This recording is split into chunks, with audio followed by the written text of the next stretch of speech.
नमस्कार, आप देख रहे हैं आपका हरकारा और मैं आपके साथ नवीन हूँ। जब हम यह वीडियो शूट कर रहे हैं तो तारीख है 31 मार्च 2022 और इसके ठीक 2 दिनों बाद यानी कि 2 अप्रैल से भारत में चैत्र नवरात्रि शुरू हो रही है, जिसको नववर्ष कहा जाता है अपने यहाँ। इसी विषय पर नववर्ष क्या है, इसकी क्या प्रासंगिकता है, कब से यह प्रारंभ हुआ और इसके पीछे का क्या वैज्ञानिक आधार है और वर्तमान पीढ़ी के बीच में इसको लेकर के क्या संदेश है और इसको लेकर के युवा इस देश के या एक ऐसा वर्ग जो विरोध भी करता है कि जब ऑलरेडी हमारे पास एक कैलेंडर ईयर है तो फिर ये नववर्ष जो है वो तथाकथित जो हिंदू संगठन के लोग हैं वो मनाते हैं। इन सभी विषयों पर बेबाकी से बात करने के लिए हमारे साथ महात्मा गांधी केंद्रीय विश्वविद्यालय के संस्कृत विभाग के सहायक आचार्य डॉक्टर विश्वेश वाग्मी सर हैं। विश्वेश सर से आज हम नववर्ष के विषय पर बातचीत करेंगे। सर, आपका बहुत बहुत स्वागत है। धन्यवाद नवीन जी। यह बताइए कि सर ये नववर्ष क्या है और इसके पीछे का क्या लॉजिक रहा है? देखिए, आज की जो प्रचलित भाषा है उसमें इसको कहते हैं हम हिंदू नववर्ष, चैत्र शुक्ल प्रतिपदा।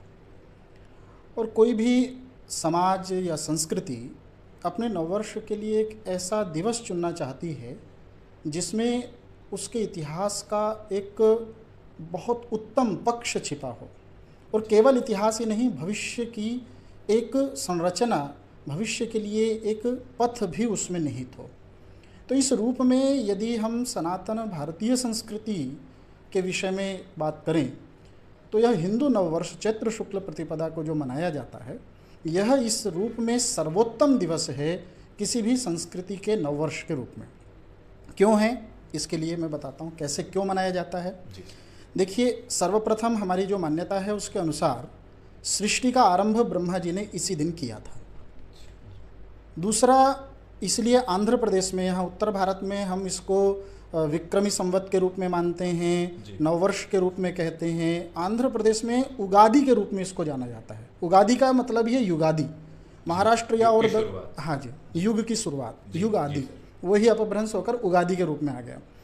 महाराष्ट्र या और अन्य दक्षिण भारतीय जो राज्य हैं उनमें गुड़ी पड़वा के रूप में इसको मानते हैं। और गुड़ी पड़वा के पीछे भी एक कहानी छिपी हुई है, जो मान्यता है उसके पीछे ये है कि जो राजा बलि थे, जब भगवान श्री राम माता सीता को खोजने दक्षिण की तरफ गए तो वहाँ किष्किंधा राज्य में सुग्रीव और बाली से उनका साक्षात्कार होता है और बाली का वो विनाश करते हैं।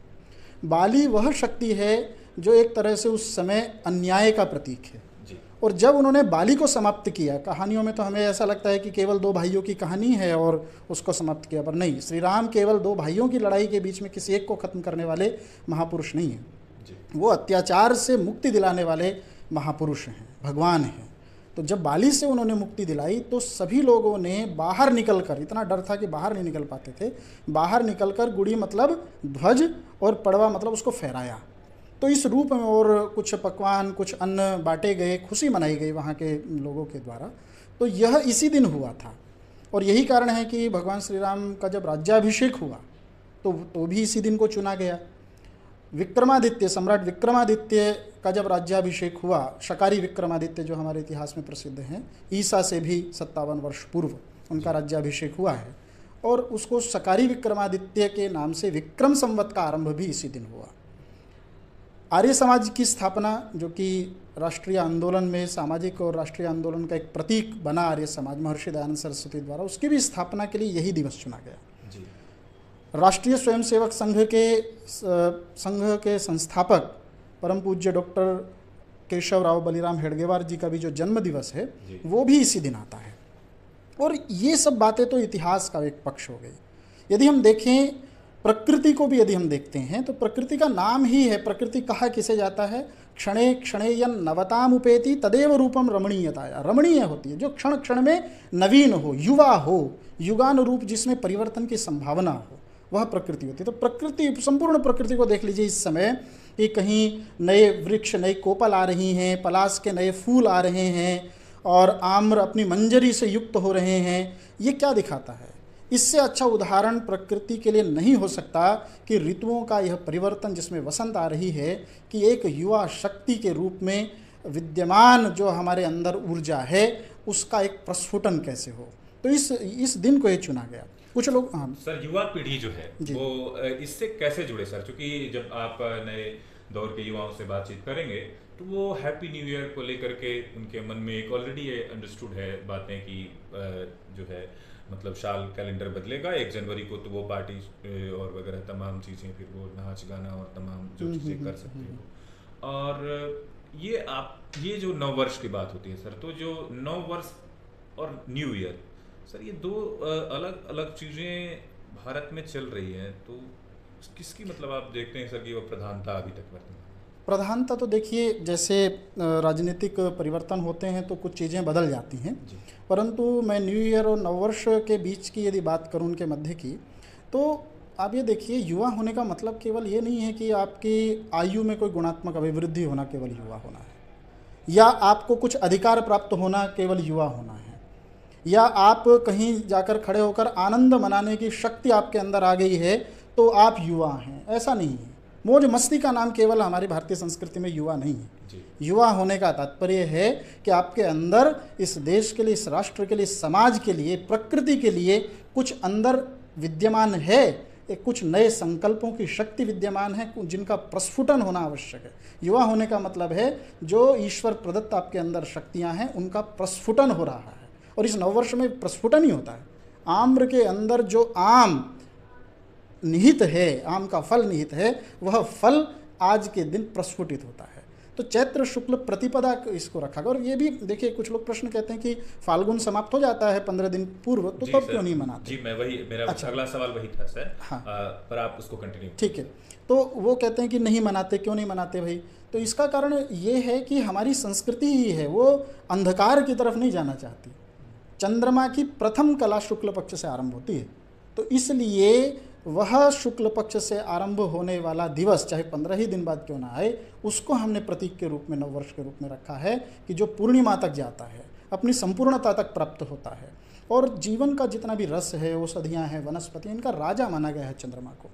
तो इस रूप में ऐसा दिवस चुना जाए जिसके अंदर ऊर्जा हो, संकल्पों की शक्ति हो, शिव संकल्पों की शक्ति हो, एक नया ऊर्जा का भंडार प्रस्फुटित हो रहा हो, वह जिस दिन दिखाई दे उस दिन को नववर्ष के रूप में हमारी भारतीय संस्कृति में माना गया। क्या जब हम पर अंग्रेज शासन करने लगे उस समय से हमने इस कैलेंडर वर्ष को प्रधानता देना शुरू किया?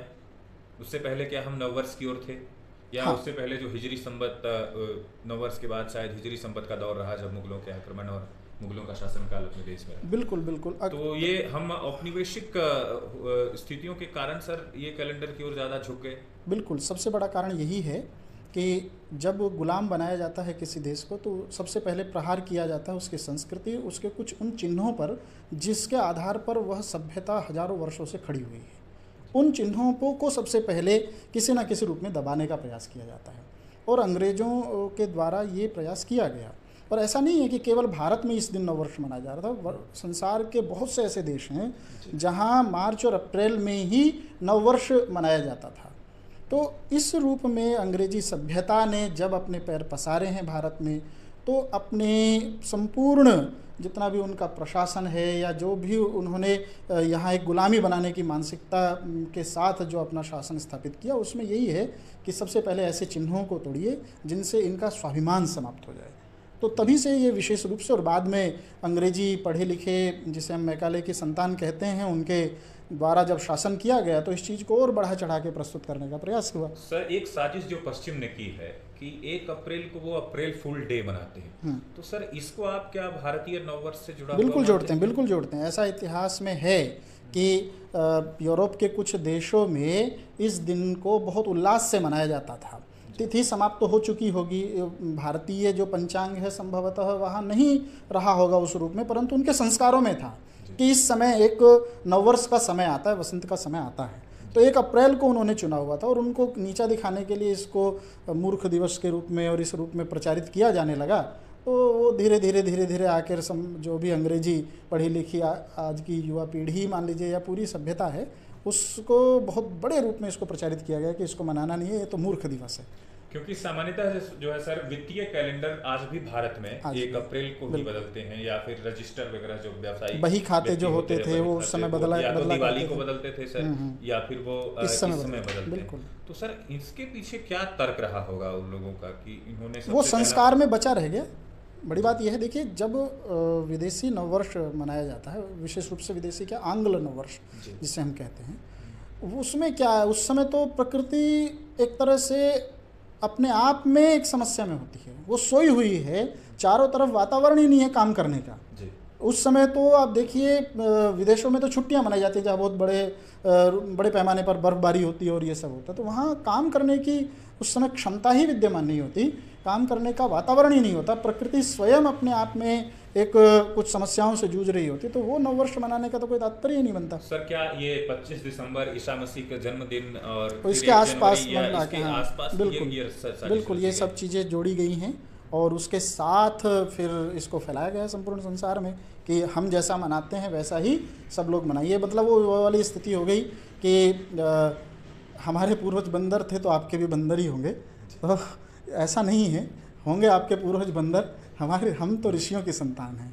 तो इसलिए हम हिंदू नववर्ष को मानने वाले लोग हैं, उस प्रकृति सस्य श्यामला प्रकृति के उस रमणीयता को मानने वाले लोग हैं। तो इस रूप में यही नववर्ष के लिए सर्वोत्तम दिवस यही है, जिससे हम कुछ एक नया आदर्श स्वीकार कर सकते हैं, जीवन में आगे बढ़ने की प्रेरणा ले सकते हैं।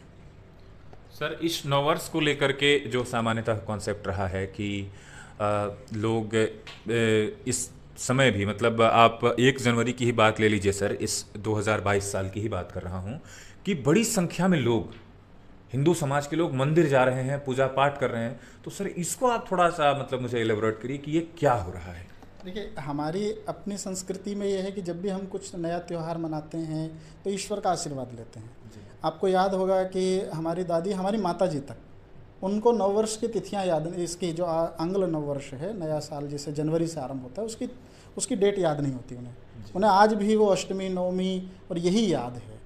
और एक बहुत बड़ी साजिश के तहत स्कूलों के माध्यम से, पाठ्यक्रम के माध्यम से, नए नए उत्सवों के माध्यम से, कार्ड का प्रचलन चलने लगा, उन सब के माध्यम से आगे आने वाली पीढ़ी के दिमाग में ये रखा गया कि यही है एक नववर्ष। संपूर्ण संसार में मनाया जा रहा है तो हम भी मनाते हैं, सब जगह उत्सव मनाए जा रहे हैं तो हम भी मनाते हैं। अब हिंदू कैसे करेगा, तो उसकी तो अपनी परंपरा है, वो मंदिरों में जाएगा। चीज़ ये देखी जाती है सर कि बड़े शहरों में, मेट्रोपॉलिटन सिटीज़ या फिर छोटे जो मतलब अधिकांश शहर हैं मंझले स्तर के, उन शहरों में चर्च जाने वाले हिंदुओं की संख्या भी 1 जनवरी को बहुत भारी संख्या में होती है। सर तो वो वहाँ क्यों जा रहे हैं और आखिर किस आधार पर जाते हैं, वो कौन सी चीज़ें वहाँ देख रहे हैं, ऐसा जब कर रहे हैं? पाश्चात्य शक्तियों ने जब यहाँ इसको, जिसे हम कहते हैं ईसा मसीह के इससे जुड़ा हुआ जो नववर्ष आरंभ हुआ, उसका मुख्य लक्ष्य क्या था? मुख्य लक्ष्य तो यही है ना कि लोग अपनी सभ्यता संस्कृति के ऊपर अविश्वास करने लगे, उसको हे समझने लगे और हमारी तरफ आए।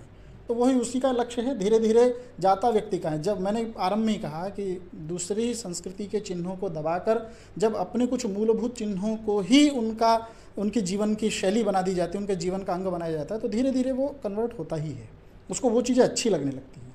सर क्या अपने नववर्ष को प्रचार प्रसार की आवश्यकता है?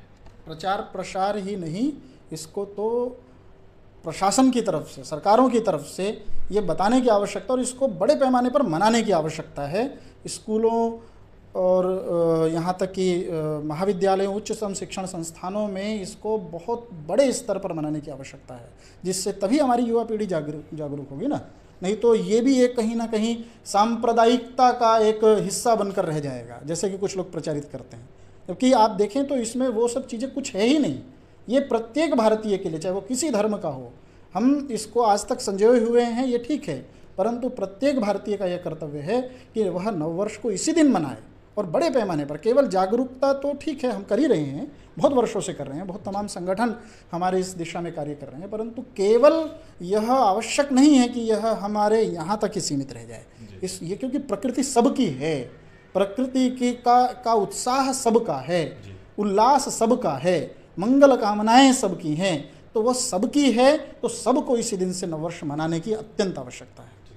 बहुत बहुत धन्यवाद। आप आपका हरकारा देख रहे हैं और हमारे साथ डॉक्टर विश्वेश वाग्मी सर हैं, और विश्वेश सर ने हिंदू नववर्ष की प्रासंगिकता और हिंदू नववर्ष क्या है इस विषय पर बहुत सारगर्भित तरीके से अपनी बात कही, और साथ ही यह भी हमें बताया कि जो आंग्ल वर्ष है या आंग्ल नववर्ष जिसको कहा जाता है, वो सामान्यतः एक उन औपनिवेशिक देशों में इस तरह से चीज़ें प्रचारित की गई।